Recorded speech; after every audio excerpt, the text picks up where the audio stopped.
So the rent covers the mortgage payment comfortably and the lender can still turn around and say no. I'm Patrick Wakeman, a local mortgage advisor here in Leicestershire, and I do this stuff day in, day out.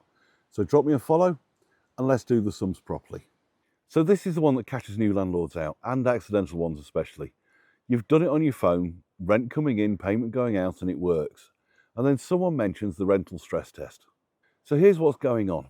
A buy-to-let lender usually isn't checking that the rent covers your monthly payment. That's not the test. The lender typically takes a higher rate than the one you're actually paying and works out what the interest would be at that rate. And asks the question whether the rent would still cover it. And not just cover it, but cover it with room on top. It's like a weight limit on a bridge. They don't test it with a lorry that's crossing today. They test it with a heavier one and then leave a margin on top of that. Which is why a property where the rent comfortably covers what you pay can still fall short on the lender's sums. And there's no standard answer here. The rate they test at and how much room they want on top moves lender to lender. The room they want is commonly tighter for a higher rate taxpayer than a basic rate one.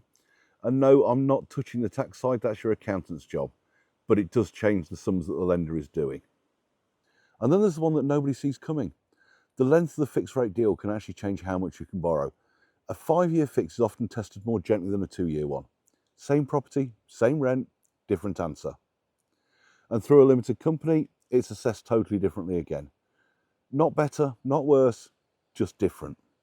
So a practical bit here is get the sums run properly against a specific lender before you offer, not after. A bit of homework up front beats a nasty surprise later. Speak to you soon.